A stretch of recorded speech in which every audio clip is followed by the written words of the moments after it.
Sometimes all it takes to change a life is the courage to knock on the right door.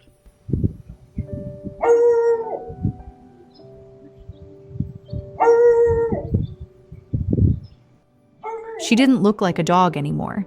She looked like a whisper of one, frail, silent, almost fading. Good girl. But even in her fragile body, there was something still alive. A small spark refusing to go out. This is Rosie's story, a story of quiet strength, of a soul who refused to stop hoping, even when the world had stopped seeing her. For months, Rosie had wandered the streets alone. No caller, no home, no one calling her name. She survived on scraps and rainwater, sleeping wherever she could find a patch of shelter. Every step was heavy. Every day, the same question. Would anyone ever see her again? A lot of people are concerned about you. Then one quiet morning, when her body could barely carry her, Rosie did something extraordinary. With what little strength she had left, she walked up to a stranger's home and stood at the door.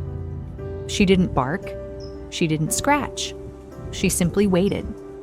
And when the woman inside opened the door, Rosie lifted her head, her sunken eyes meeting gentle human eyes for the first time in months. Then she let out a soft, trembling sound, part whimper, part plea. The kind of cry that doesn't ask for food or comfort, only for someone to care. The woman didn't hesitate. She knelt down, whispering softly, "It's okay, sweetheart. You're safe now." She was a good girl, yes? Come here. I know you're scared.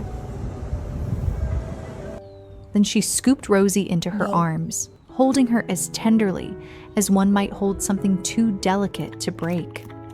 That moment, simple, quiet, was the start of Rosie's second chance. For the first time in a long time, Rosie slept inside. She had a blanket beneath her, warmth around her, and the faint sound of human voices nearby. She was offered small, gentle meals. Her stomach was too fragile for more. Each bite was a small act of love, a reminder that someone still believed she mattered. The next morning, the woman took Rosie to the vet. Everyone there was silent for a moment when they saw her. They'd seen pain before, but something about Rosie felt different.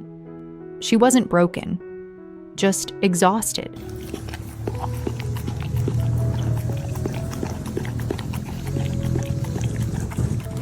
X-rays showed no broken bones, no tumors, no hidden sickness. Her blood work told the truth. Rosie wasn't ill.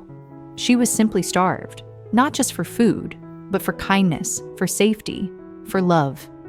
The vet estimated she was about 7 years old, but hunger, loneliness, and neglect had aged her faster. Her rescuers looked at her and made a quiet promise. "We'll give you everything you've missed."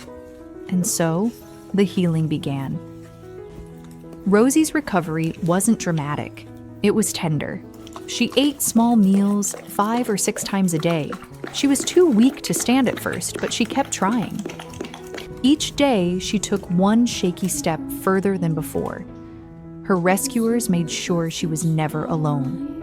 They talked to her softly, brushed her thinning fur, and gave her little stuffed toys she didn't yet know what to do with. They celebrated every small victory, every meal finished, every step taken, every wag of her tail. And day by day, Rosie began to remember what it felt like to live.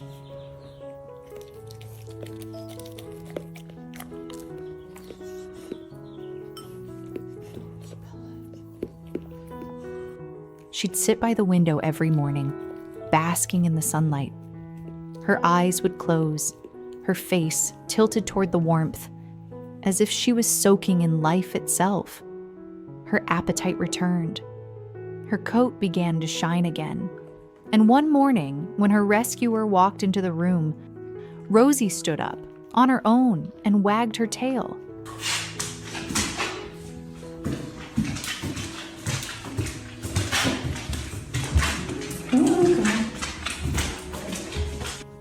It wasn't much, just a slow, uncertain wag, but to them, it was everything.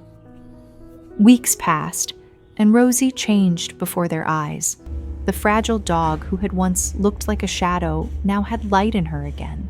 Her steps were stronger, her eyes brighter. And when people came near, she didn't shrink away anymore. She leaned in, she trusted. What does it take for a soul so broken to love again? Maybe it's patience. Maybe it's the quiet power of kindness repeated day after day. Her rescuers began to realize something. Rosie wasn't just surviving. She was teaching them that healing doesn't happen all at once, that love isn't loud, it's consistent.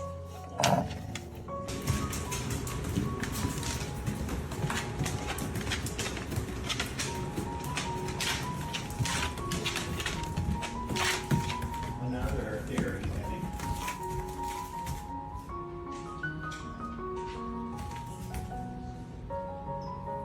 Look.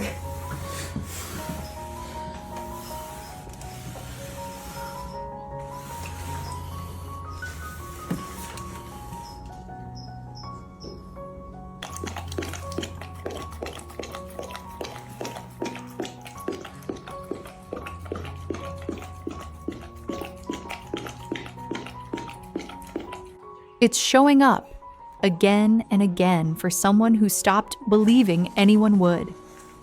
By the second month, Rosie was unrecognizable. She played in the yard, she rolled on the grass. She greeted her rescuers with small barks of joy, her tail wagging like a banner of hope. Every scar on her body told a story, but her spirit told a different one.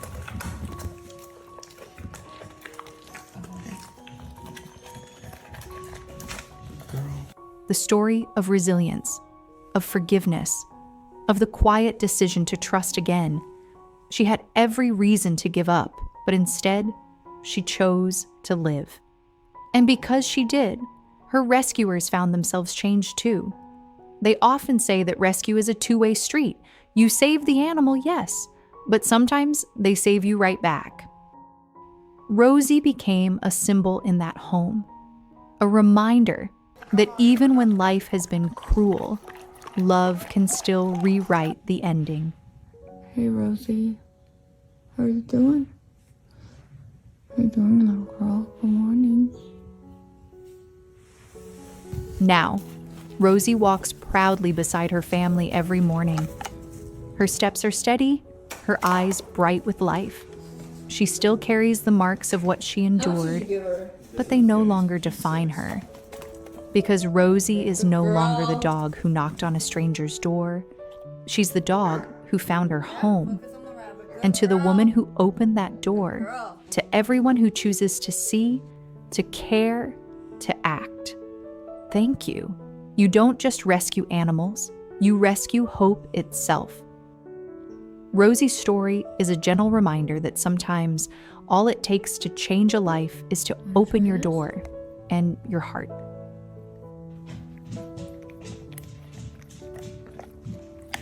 Yeah? Okay. Are we friends again? If her journey moved you, please share her story. Help remind the world that even the most fragile lives can find light again, if someone is willing to see them. Because love, when given freely, has the power to heal everything it touches.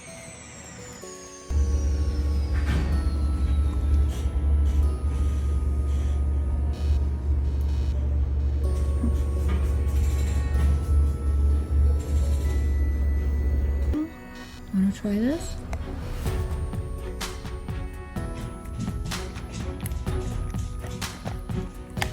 Yeah?